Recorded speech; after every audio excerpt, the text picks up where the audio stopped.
I got everything started, and then lo and behold, did not start sharing. I apologize about that, guys.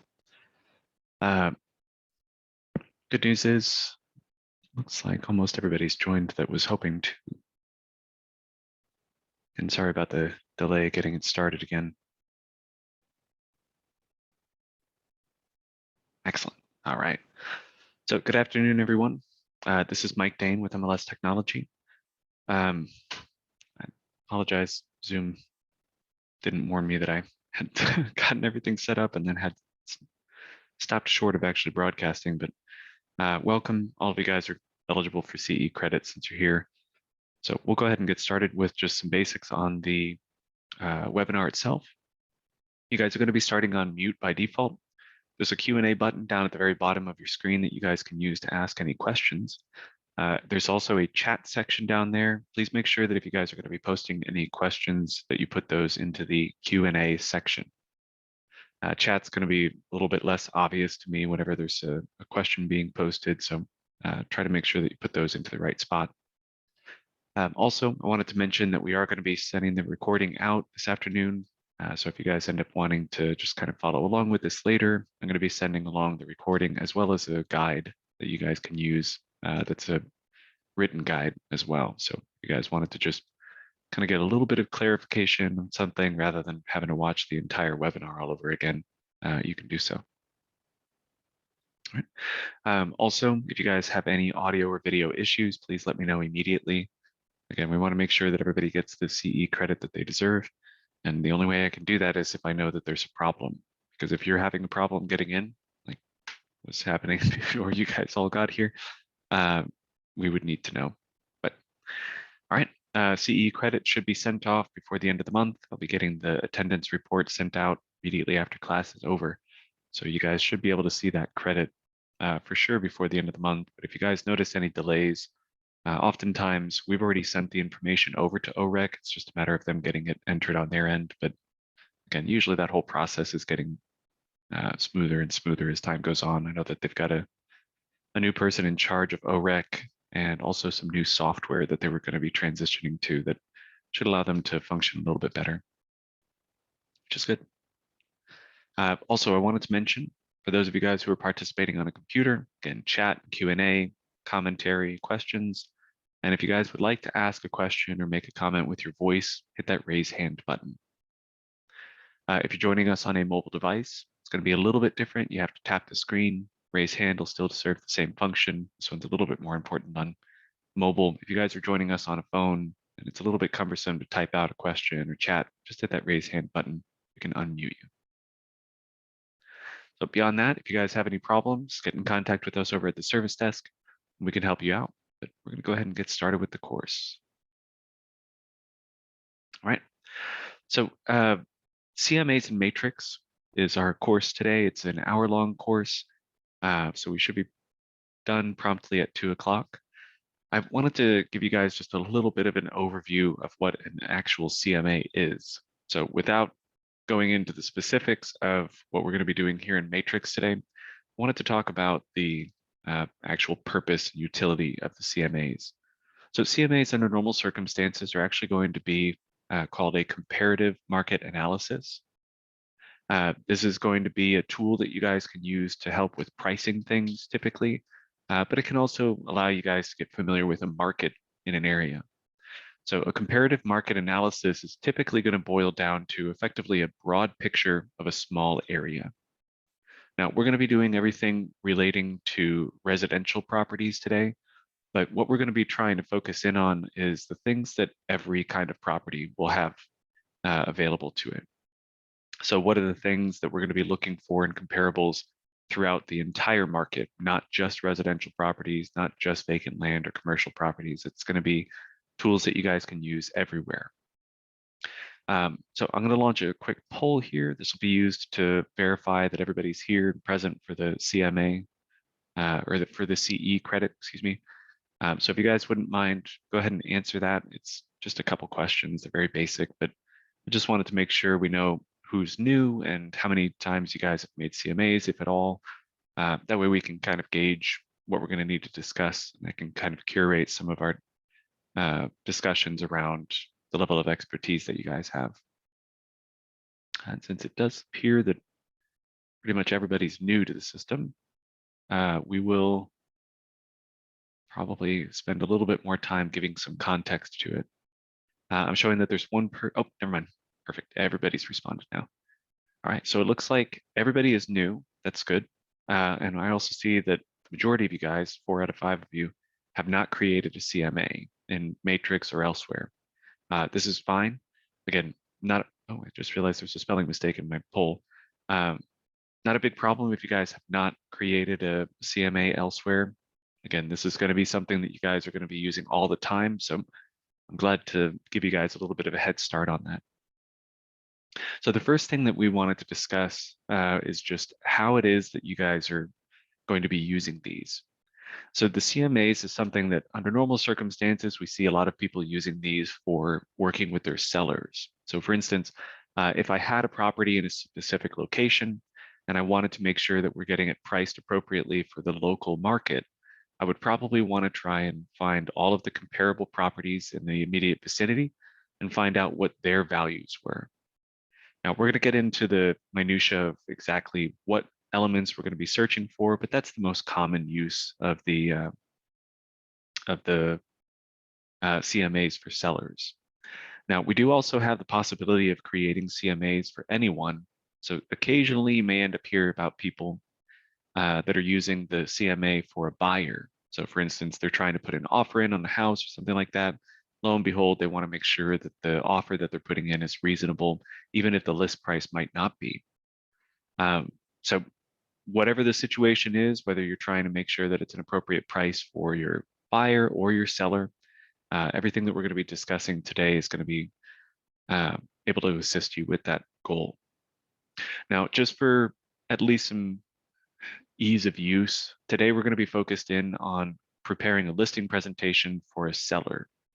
So the CMA that we're going to be targeting is going to be just one that's effectively, again, the most common thing that you guys are working with, which is trying to price a property that's going to be put onto the market.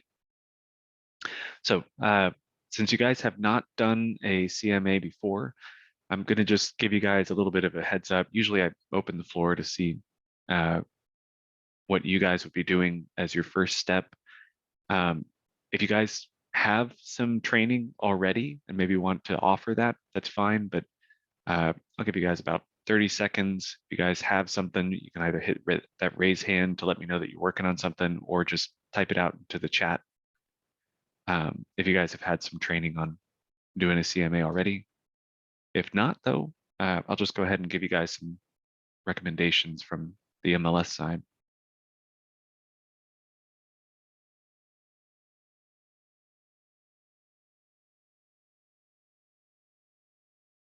Yeah, and that's okay. It doesn't look like we have anybody that's gotten any first steps. So under normal circumstances, if you guys are going to be working with a specific seller, one of the very basic things that you'll probably need to do, even if you're not preparing a CMA for that seller, is to find out more about the property itself. The easiest way for us to do that is to go directly to the tax record information for that property.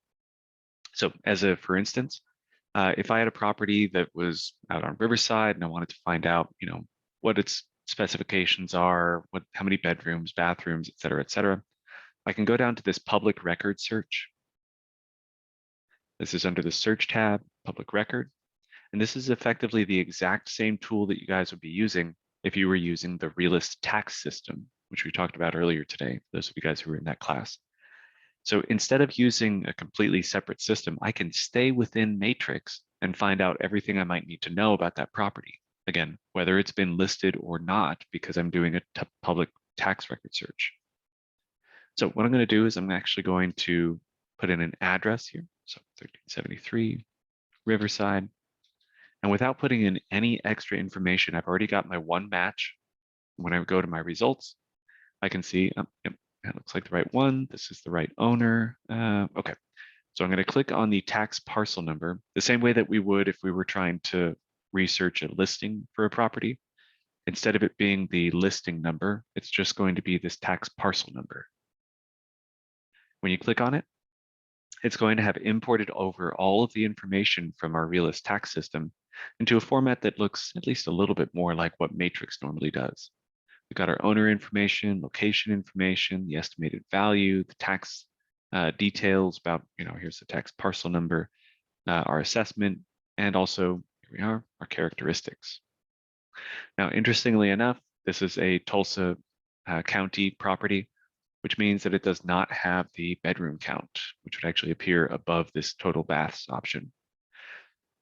The good news is it appears that this tab here at the top for last listing is filled. So unlike foreclosure, where if there was no last listing on this property, it would just be grayed out, I do see that the last listing is an option. Click on that, and I can research more about, all right, looks like I've got 3 bedrooms. It's a colonial style house. We've got it in Tulsa Sunsets. We've got all right, Jack Wing was we can just research the remainder of the details about the property. This way, if I'm working with a seller, I can double check, all right, so is this all still correct? Have you added any extra space? Have you connected the spare building to the property, et cetera, et cetera. I also wanted to point out, if you guys do end up having a property that maybe doesn't have any photos for it, you won't be able to find any on the MLS, but you can always double check to see if the previous listing details are still there. I wanted to point out our system used to actually drop off all but the main photo up until, I want to say, a few years ago. So we actually had been clearing it just automatically in order to make sure that there was no extra, bloat to any of the listings, because this photo right here, this very low resolution photo that's barely got any detail to it whatsoever, is still going to be more data for just this photo than the rest of the listing details combined. But we've decided that we're going to start keeping those going forward. So you should be able to see a greater depth to the photos and captions and other details that you might need if you guys are listing a property that hasn't been listed in years. In addition to the photos, we've got a history option. One of the cool things about how the history is portrayed in Matrix is that it'll show it on a listing by listing basis, and it'll even go into the details of each listing. So for instance, this was put in September of 99, ended up going pending, and then ended up selling in August, or went back on the market in August. Then it looks like to get listed again. Oh, it did not get listed again. Anyway, we've got another listing here where it was entered originally in October of 2010, ended up getting expired, went all the way through to October of 2011, expired again, got re-entered, and this one actually went pending in February of 2012 and ended up selling a month later. So a lot of details that you can glean from this. And at the bottom of that history tab, there's also going to be the public sales history. This is going to be indicating whether or not a property did end up selling outside of the MLS as well. So for instance, remember we saw this one where it was listed in 1999, didn't end up selling all the way through into August, but it looks like it did actually end up having some sale go through. It just appears that in this case, it actually wasn't a property being sold through the listing data. This was actually sold as just tax record information. So maybe a for sale by owner at that point or whatever the case may be. We also see the mortgage history. This is always fun to take a look at until we have to look at our own and get reminded of all the money we owe. But it's all available under the history tab. It's also important for us to recognize where this property is, what's around it, what the market might be like, et cetera. So this parcel map option gives us a nice satellite overview, giving us a little purple highlight wherever the physical property is located. And then also we have the parcel's dimensions that are going to be estimated over here. It's important to recognize that these are just estimates. This might be 132 feet, 5 inches, but it's only going to round it to whatever the whole number is. A little further down, we also have just a general context map so we can see where things are physically located around it. We can see the names of the streets nearby. We can zoom in, zoom out. We can add extra layers, like if I wanted to find out more about the zip code, the city, the county, the school district. Just as a heads up though, these boundaries that we're adding are going to end up taking a long time either to load, or it might end up just slowing down your system in general, because it's trying to add in way more layers to a map that already takes up a decent amount of your RAM on your computer to begin with. So for instance, if I zoom out here, I can now see the, oh, here's Tulsa Public Schools. It's eventually going to load this. It's taking its time doing so.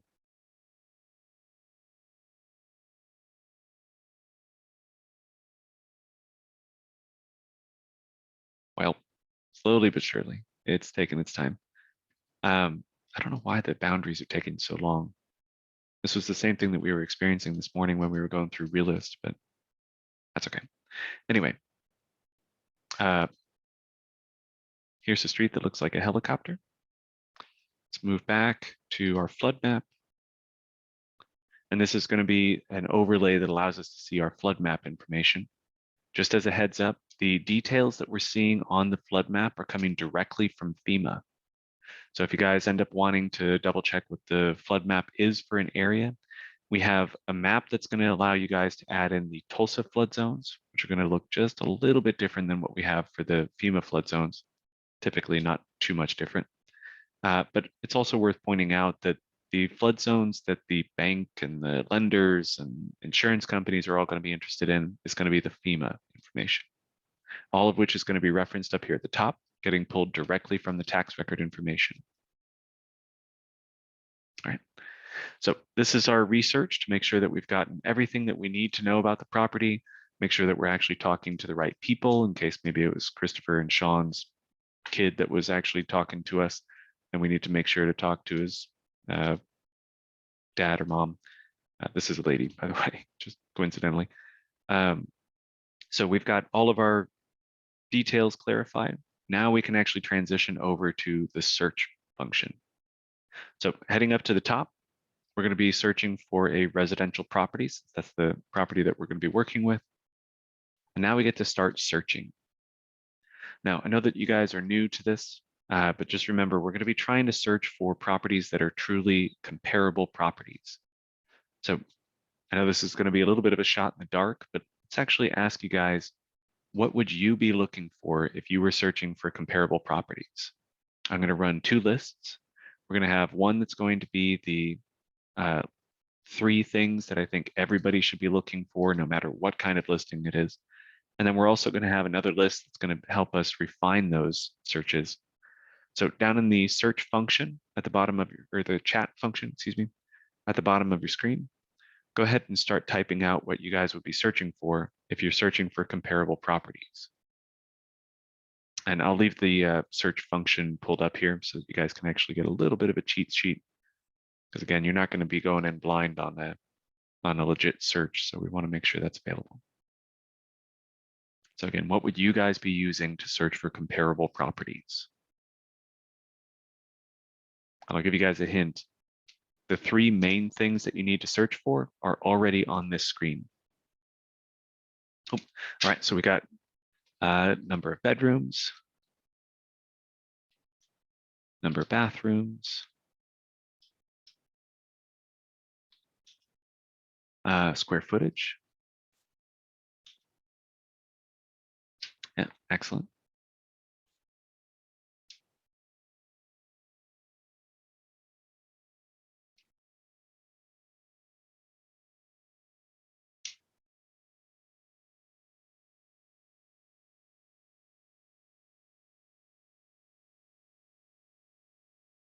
What else would you guys be searching for? Garage or not? Yeah, that's a good one.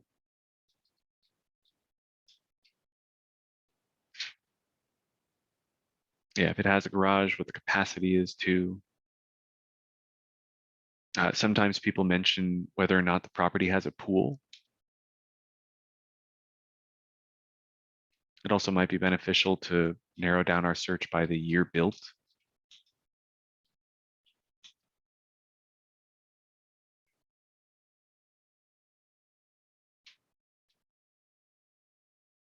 All right. Well, we got some responses. That's good. Just to clarify, occasionally we will have people mention the price as an option that they would like to sort by or to use as a criteria.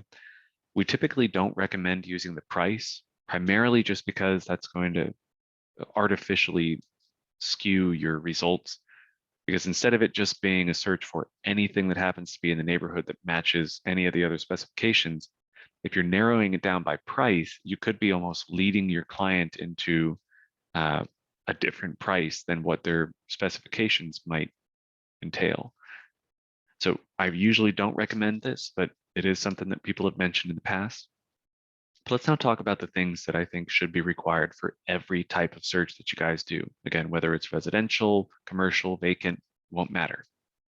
So first and foremost, we need the status. Status should always include active. This is going to be the things that are currently on the market. We want to make sure that we're including those in our assessment. We also need to know the things that are pending. Just like we see the things that are currently active, it's a great way for us to at least know what the market might look like. The pending, on the other hand, is indicating these are the things that are actually already going under contract. Whether they've sold or not, obviously hasn't been decided. And of course, we do also want to include those things that are sold. So we need to include the closed listings as well. Now, all of this is effectively the essential items. But there's also another option, kind of like the vowels A, E, I, O, U, and sometimes expired. Now, the reason we might need to include an expired listing is if we have a client that's trying to maybe overestimate the value of their property. There's not too many listings that are expiring nowadays. Even the more expensive ones that usually might sit on the MLS for a couple of years are still somehow moving.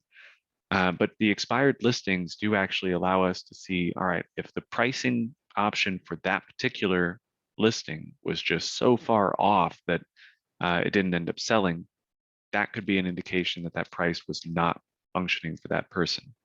So I might be able to use that use that information for my client's benefit by saying, look, this property is almost identical to what your property is. It's in the same condition as yours is. It's in the same neighborhood. It's in the same distance from the thoroughfare nearby, whatever the case may be. But when they priced it too high.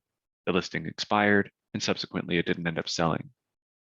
Another good thing about this is if we do end up having a property that closed after it had expired, we can see both the expired entry and the closed entry as separate items, so that we can actually do a direct comparison between the property that was listed originally and what its price was, and the property once it closed and what that renewed or updated price ended up being. Now, in addition to choosing our status, there's something else that's really important for us to try and choose, and that's a time frame.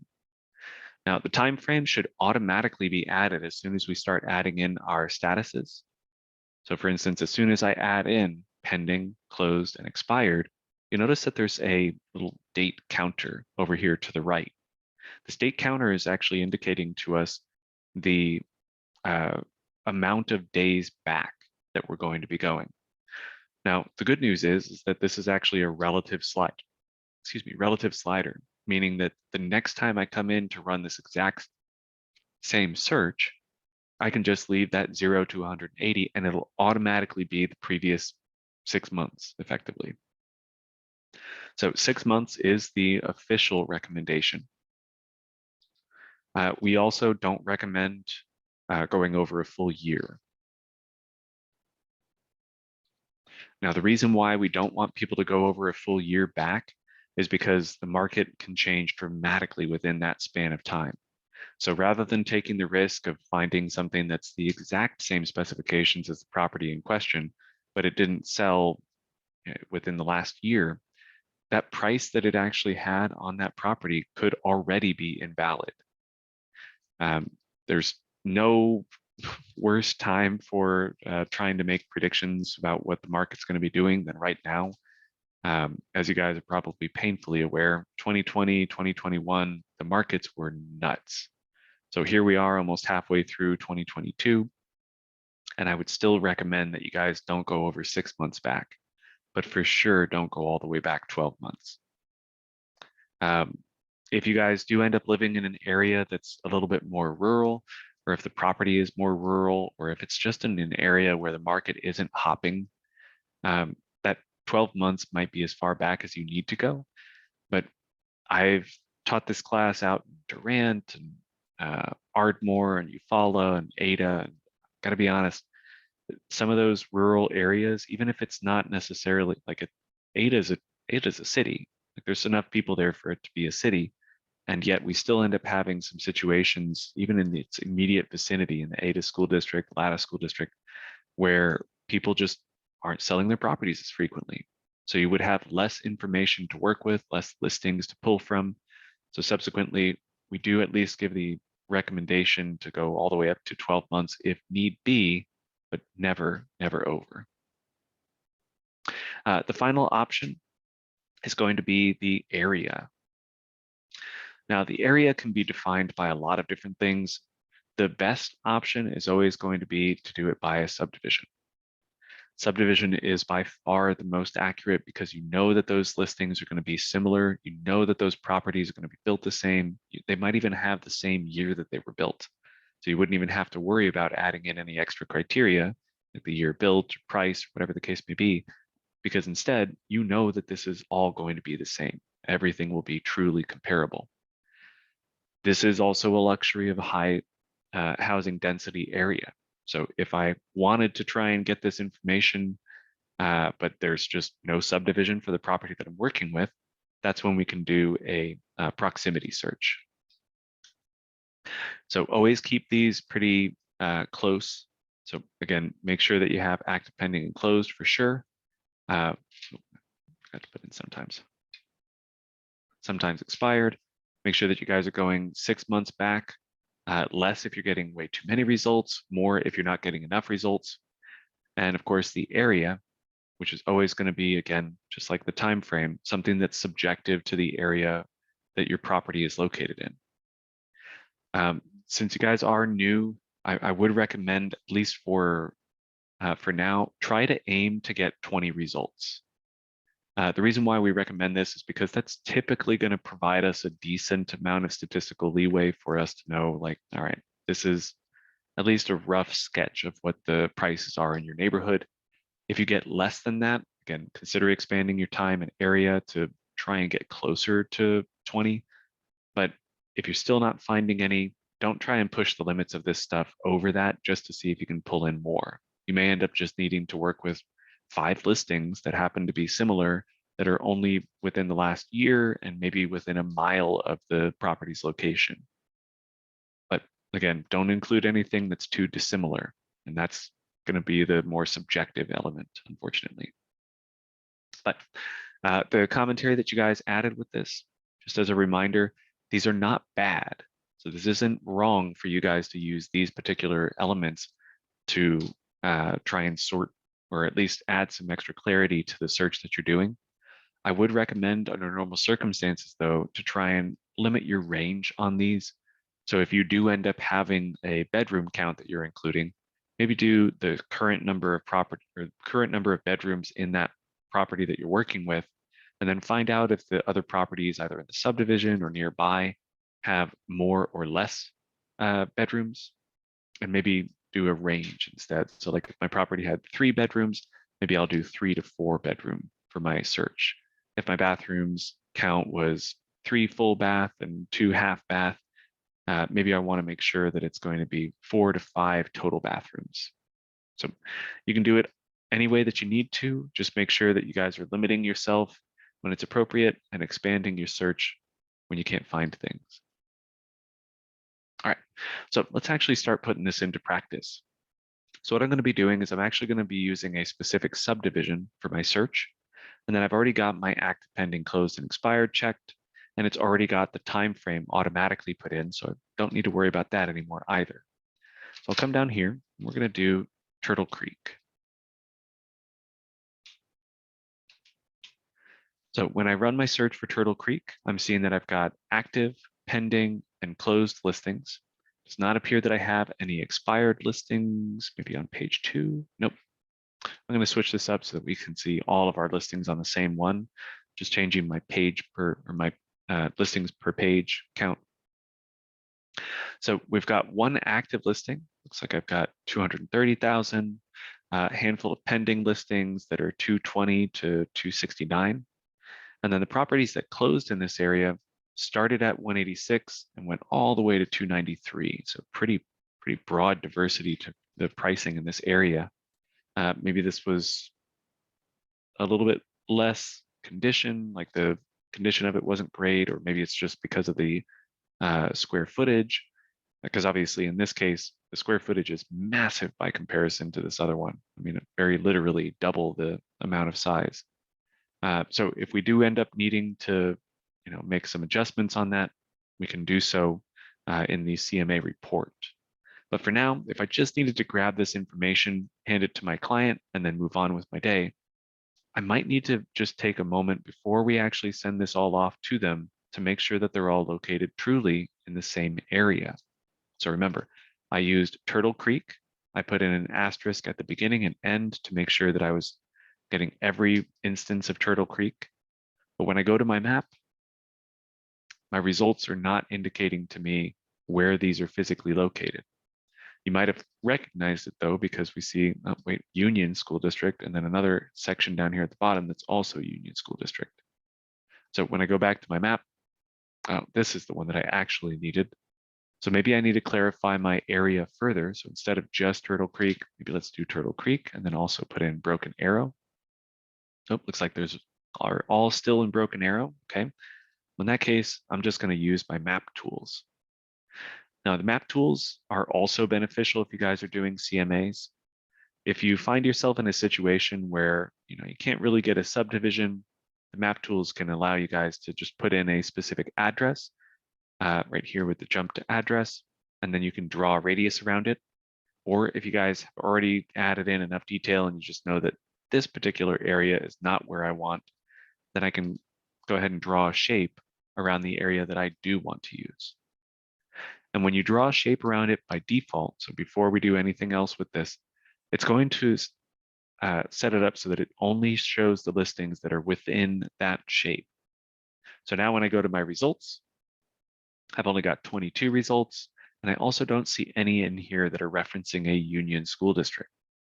And because I also restricted my search a little bit, I'm also not seeing any of those extremely large properties, because all of those happen to be in the Union School District. So the variance between the top and bottom of my price range has also narrowed down.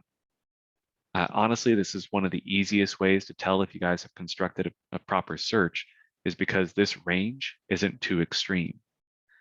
That can't always be a good rule of thumb though.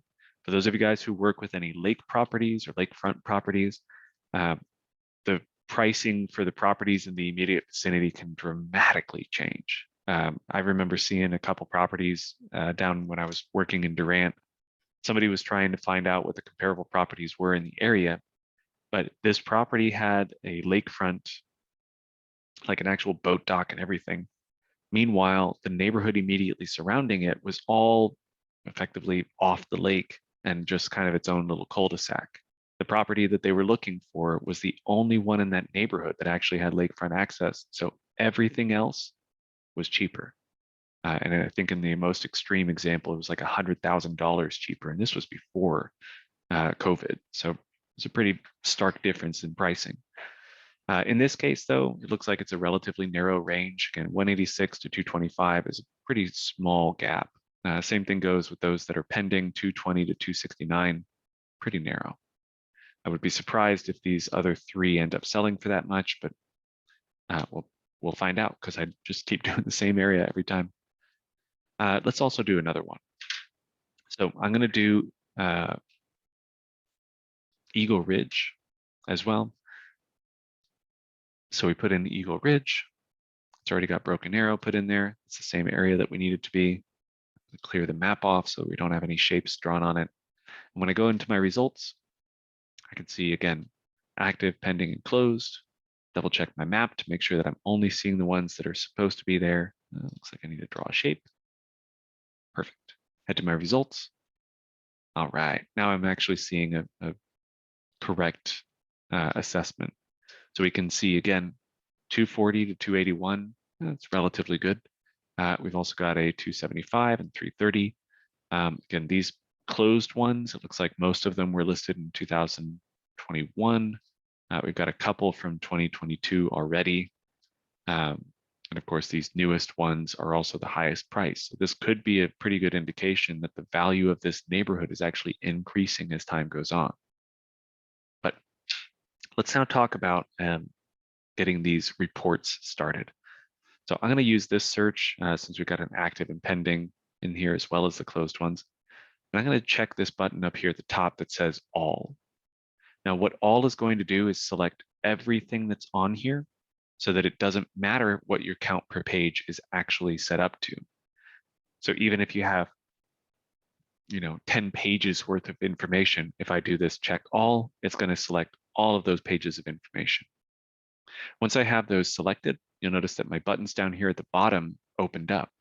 So I'm going to click on none, none are checked, all of these are blanked. If I do all, now I can do a quick CMA or a regular CMA, the CMA report or wizard. I'm going to do a quick CMA first. If I just needed to quickly grab some information and then run out the door, the quick CMA option is honestly the best choice for you. I have found that there's not too many people that are out there actually using the CMA report. I'm going to show you guys how you can use it, and I do think that it has a lot of value. It's just that this is the most common CMA that people will be making. So up at the top, we see that I've got my contact information showing up here. I also have my search criteria being put in. So that way, if the client themselves is actually interested in making sure that, we're not missing anything, or we're not leading them astray, or omitting certain results that might be relevant because they're higher or lower value, we can see all of that information displayed up in that search criteria. Just as a heads up, I do recommend using the all option to select everything, so that when you guys are sending things off to people, you're not manually omitting anything, so that when the client tries to run the search using these search criteria, they're not doubting your work because they were able to, let's say, find more listings. So it's a good idea to, make sure that your search criteria are all set up properly, so that instead of unchecking checkboxes and sending a limited amount of those listings to a client, they actually can recreate that exact search and find all of those properties themselves, whether it's on some third-party website or in one home or something like that. So on the CMA, the quick CMA, it does have everything broken down into the different statuses. In this case, we have our active listings right up here at the top. There was only the one, but you notice that it has a minimum, maximum, average, and median for that particular status. If there were multiple listings, we would see different results. Same thing goes with our pending listing here. We can see that this pending listing is in fact actually smaller, doesn't have as many bedrooms or bathrooms, and it does have a larger garage, but the value of the property is actually higher on this active listing than it is on the pending listing. Again, the values are going to all be relative, so we see that the price per square foot for this property, indicated up here, is 137, whereas the price for this property, again with lower specifications, lower square footage, is actually a higher price per square foot. Over here on the far right of the screen, you guys will also see the DOM and CDOM. It's important to recognize the difference between these two. DOM is going to be days on market. Days on market is only accumulated while the listing is active. If you have a coming soon, it is not accumulating days on market until it goes active. If you put a listing into pending, no days on market will accumulate. If you put it into withdrawn, same thing. If it goes released, that's the end of the listing details. Again, no days on market being accumulated. If we do end up having a listing that is entered multiple times, whether it's just property that maybe got listed, went pending for a really long time, and then came listed again, there's going to be a discrepancy between the days on market and what's called the cumulative days on market, so CDOM. The CDOM is actually indicating how long this property has been on the market. So just to clarify, days on market is how long this listing has been on the market. CDOM is how long the property itself has been on the market. The unfortunate thing about this is that this wouldn't even be necessary, really. if it weren't for people that were trying to mess with the days on market counts. So if you do end up noticing anybody who's had a listing in the system for a really long time, and lo and behold, it's got a 0 on the days on market, that's somebody messing with the system.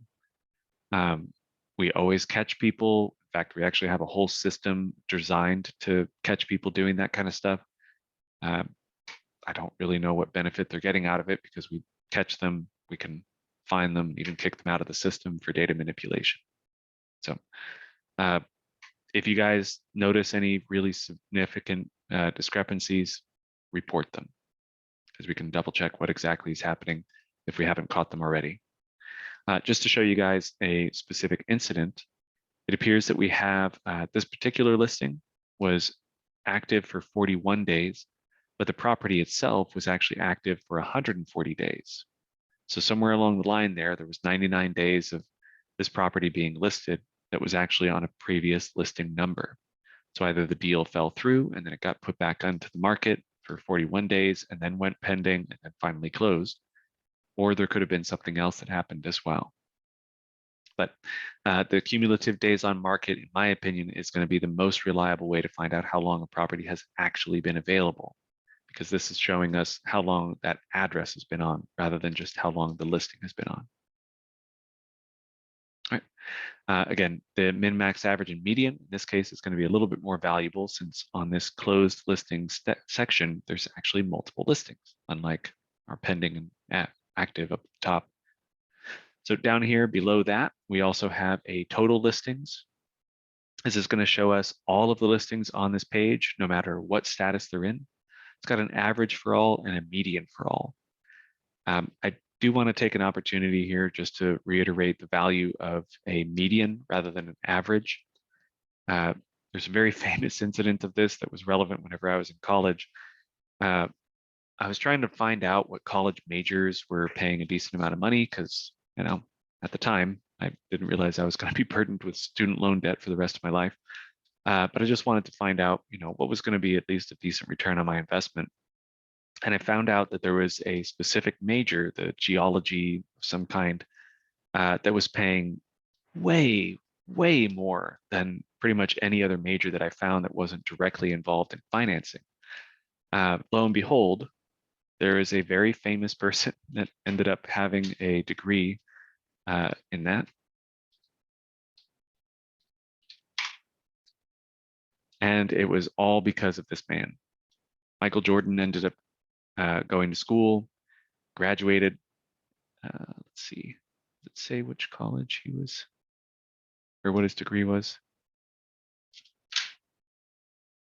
I have to look this up because I actually forgot. Oh, geography, not geology, excuse me, geography. So he got a geography degree. So this one major ended up having this significant outlier throw off all of the statistics involved with that major. So if you guys do end up in a situation where you're having to illustrate to a client what the actual value is of the properties without indicating that there's some, you know, odd outlier. So for instance, in this case, the maximum is 271, but the median for all of them is actually 263.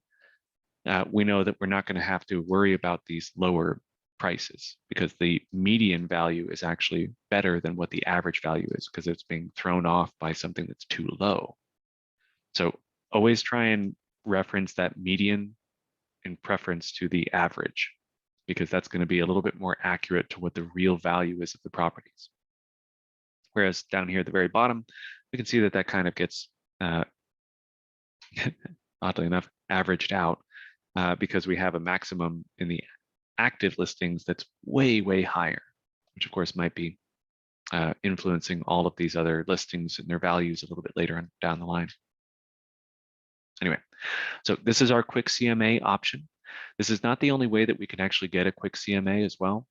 The button is going to be right down here at the bottom, but let's say that I actually wanted to add a little bit extra information, especially if I have a client that's maybe a little bit more curious about things or doesn't know all of the properties that we're referencing, just kind of wants to get a little bit greater understanding of them.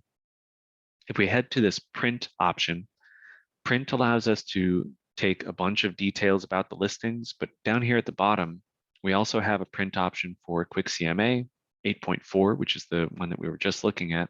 And then there's also a quick CMA that's the old version. The old version is a little bit more dense.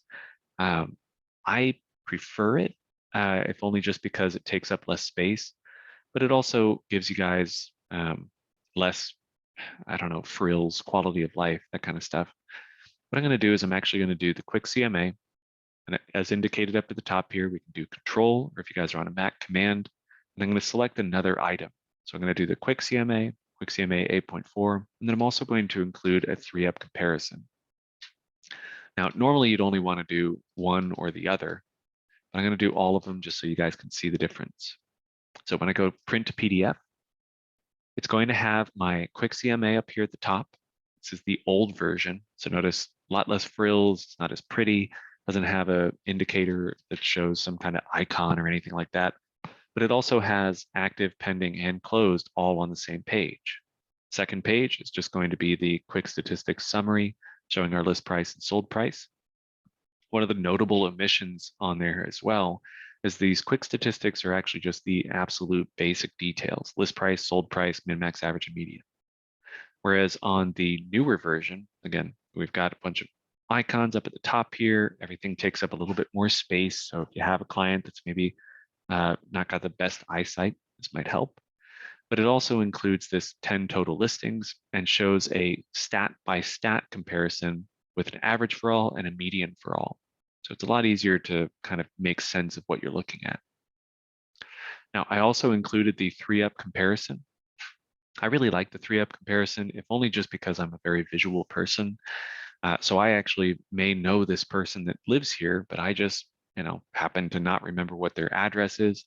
So instead of just seeing a number indicating their address, I can go up here to the top and be like, oh, hey, you know what? That's the Smiths. I know the Smiths. That's a really nice house. That actually makes sense that they're selling it for $330,000. So I like adding that extra detail in there. I feel that it makes it a little bit more valuable to the people receiving the price. Oh, that's right, because these are closed. It makes it a little bit more valuable to the people that are actually trying to get something out of this pricing option. All right, so let's head back. Now we're going to talk about the CMA report. So I'm going to hop back into my criteria. We're going to switch back over to our Turtle Creek. I have a very specific listing that we're going to be working with. So got Turtle Creek. I'm going to clear my map off so I don't have that shape draw. Jump back into my results. Oh, that's right. We got Union. I need to go back to my map. Make sure that I have the right area selected. Now my results are ready. And I can click on all up here at the top. Now let's do our CMA report. So rather than doing the quick CMA or printing with some extra options on it, I'm going to trust that the system has a nice, useful report waiting for me under this CMA button. For those of you guys who already have add edit permissions, this layout up here at the top may look familiar. For those of you who don't, this is what wizards look like in Matrix, which sounds like a sentence out of a bad sci-fi movie. But what we're going to be starting off with is getting a contact set up with this. It's not required, but I do recommend it, if only just because these CMAs can actually stay in the system for 6 months. So the terms of our initial property condition disclosure listing agreement might be that 6 months. So I can just connect this to them. And then if I need to reassess what the value is, if it makes it to the end of that 6 months, I won't need this old CMA. I'm going to have to do it again with the new listings, with the new market values, et cetera, et cetera. Because again, markets change. We don't want to end up accidentally locking ourselves in at a price that's inappropriate for our buyer or our seller. So I'm going to connect it to an individual, and then I'm going to head over here to the pages section. Now, by default, when you guys first get in here, it's going to be blank. In fact, the only 2 tabs that you'll have access to when you first get in here is just Start and Pages. On the Pages section, we've got the available pages over here on the left, and then what we've selected out of these pages over here on the right. There's also an option to upload custom pages. So if you guys have maybe a cover sheet that you want to use because you've already designed it, or your marketing team at your office has designed it, whatever, you can add that in there. You can also add in any company pages that you want. So there's a whole section here with all this static information. We'll talk about whether or not this is beneficial in a moment. But if you guys have a little pamphlet that your office wanted you to include, you can upload that and then use that in preference to some of these other options that we have. But let's start off at the top. Under the cover section, I'm going to click this little plus icon. We've got a cover sheet or a cover sheet with a photo. I'm going to use the one with a photo. So I just click on the name and notice it automatically shows up over here under selected pages. The next section down is our subject and adjustments. Instead of clicking on one and then clicking on the other, I know I need both of these. So instead, I'm actually just going to click on the section header. What it does is it actually adds both of the pages underneath that section header automatically over here to the right. Same thing goes for our comparables. Maybe I've got all of these in here and I want all of them on there. So I just hit comparables and it dumps everything in there. The static section, as I mentioned, is something that's going to have a mixed amount of value for you guys. The activity versus timing, my guarantee to you, effective overpricing, all of this is locked. So that means that there is no modification you can make to the my guarantee to you. This activity versus timing may have references to things that are not appropriate to the current market. Most of these are general enough that you guys shouldn't have to worry about it being like, hey, you know, don't overprice it by 30% or something like that. It's just going to try and give general advice. But as you guys can imagine, general advice is a little bit different than my guarantee to you. Like, this is actually putting words in my mouth, not just giving some general recommendations for the industry. So if you go through here and find any pages that you think might be beneficial, cool. In the interim, what I would recommend doing is just including all of them, at least on one that you make for yourself. So just get in here, make a CMA report, find out what it looks like, and see which ones you might want to use. But check out what those static pages have. And if you don't like them, you can just hit the X and remove them. Finally, we also have our map. The map only has one option underneath it, so you can just click the word map and it'll add it on there. Now, in addition to finding things and then removing them, which is this little X, you can also adjust where things are located. So I'm going to select CMA map, click up a few, and I'm going to put that right underneath my summary list. That way I can have my cover sheet, a summary of all of the properties I found, the map showing where they're all located, any adjustments that I've made to them, and then the min and max, days on market, list price, pro report, and then my pricing recommendation. Now, after you guys have created your kind of fake one, make sure that you go back, select which pages you think you're going to use every time. And there's a button down here at the bottom that says set as default. This way, the next time you jump in to do a CMA report like this, all of these tabs will be available and the pages will already be defined. So you don't have to go back and be like, is this the one that I want? I don't remember if this is the one that I like. And then having to create it, look at it, then go back and change it. All right. So let's head now to the subject. The subject is going to have a couple different ways for us to fill this information out. I wanted to actually start off with something basic. So if we wanted to just do it from complete scratch, let's say that this property had never been listed before, I would have to go in and manually type in all of the details about the property. If this is a little bit cumbersome, or if you know that the property had been listed before, you can actually just enter the listing number right here and fill it in, and then just hit fill. This is going to make sure that all of the details are actually already filled in from whatever the previous listing was. There's also an option, if you guys have not done your research already, to go find the previous listing using a search for cross property listing to autofill from. So in this case, I could jump in here, put in whatever my MLS number is, or my criteria, or my address, or whatever, and then go into my results. So in my case, I'm actually just going to use the MLS number, fill it out, and we're all set. put in avenue. Here we go. I'm going to clear out the remarks. I've already got a photo in here. It looks, in this case, like this is just a rendering of it, but that'll suffice for now. My map location may need to be updated because it looks like this property is located in the wrong spot. If I click on this particular parcel, I can see, wait a second, that doesn't match my house number. Meanwhile, I can also put in over here to the side. Oh, it's 93rd Place, not Avenue. That's my mistake. We'll do locate. Here we go. This is the right one. I can also move this around. So if I wanted to put it a little bit towards the front of the property, or the back of the property, or if lo and behold, I find out that it's in a completely wrong part of town, I need to actually pin down here and hit place new pin, drop it in the right spot, and I'm good to go. But I'm going to leave it with that. Hit done, change this, place, and we're all set. All right, so let's move on now. Again, just like we mentioned before, there's just a flow to this, heading to the cover. Now the cover already has a photo uploaded from the listing. I can update my information with this edit my information option, or I can override it.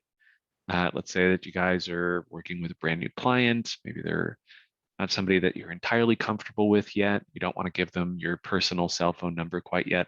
You can always do override for this option and then put in your personal number because you know them, or remove that number if you don't know them very well. Next, we have our comparables.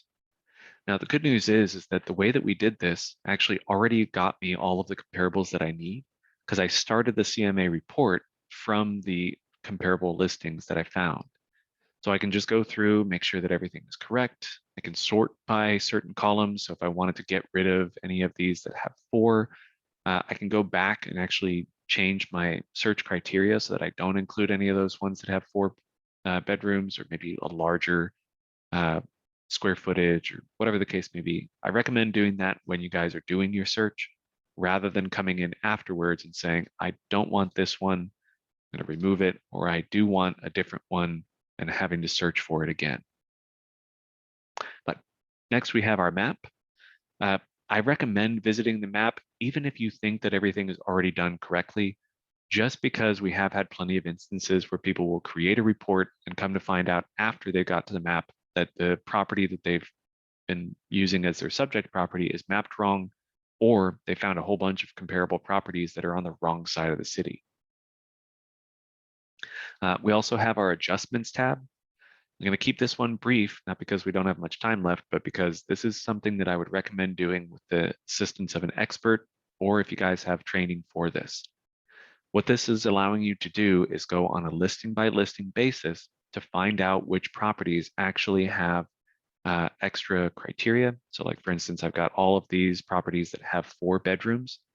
I need to remove maybe, let's say, $10,000, because that's how much an extra bedroom is worth in that area. So I can put that there for all of those fields. And what this will do is actually adjust what the value is of each of those properties to make sure that they don't throw off the value that I'm going to be trying to recommend for my client. Now, there's a bunch of different tabs down here at the bottom that you can move between.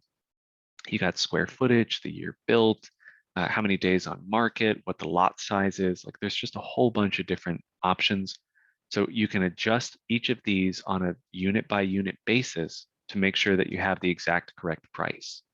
But knowing what the values are is something that you're going to have to reference an expert for. We also have a pricing section here.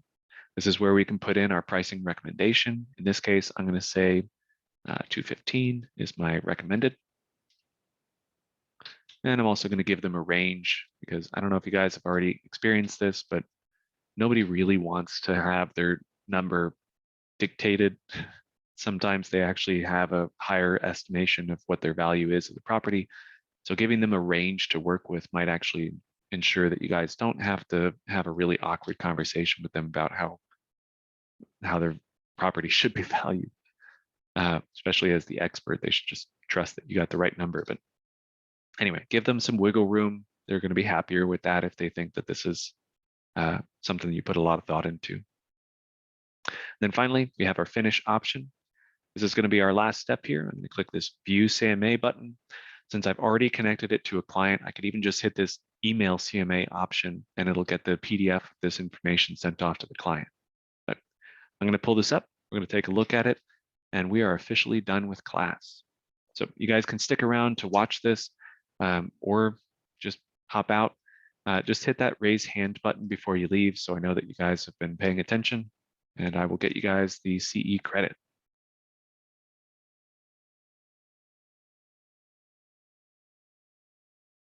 So Gina, Mark, if you guys wouldn't mind, hit that raise hand button. But again, class is officially over. Thank you guys so much for joining us today. Sorry about the delayed start there at the beginning, but if you guys have any problems, questions, issues whatsoever, get in contact with us over at the service desk and we can help you guys out. But in the interim, stay safe.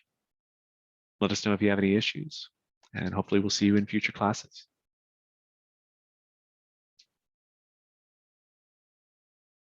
And Gina, if you wouldn't mind, hit that raise hand button for me. I just need to know that you're still present. Yeah, awesome. Thank you. I appreciate it. Yeah, we're all good to go. You guys can head out if you would like.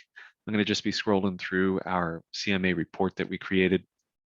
One of the things I like about the CMA report is if you guys are doing the print option, it's going to just do a 3-up comparison with just 3 random properties from the list in order. With the 3-up comparison that they do in the full CMA report, it actually has your subject property, then 2 comparables, so that you guys can do a little bit more of a side-by-side comparison. A little further down, we have our little minimums and maximums. Sometimes this is useful, other times this really doesn't clarify too much. We got our days on market amounts, so we can see which ones are having more or less. You can see our list price versus sold price. Some of these graphs are really just not that great. Here's our CMA Pro report, which I actually think is kind of cool because, again, it's going to show us the individual listings and find out more details about it. And then finally down here at the very, very bottom, we can see our pricing recommendation that I manually typed in. But it doesn't look like anybody else has some questions, so I'm going to go ahead and close up shop. Again, if you guys have problems, questions, anything like that, get in contact with us over at the service desk and we can help you out. Open Monday through Friday, 8 to 5:30.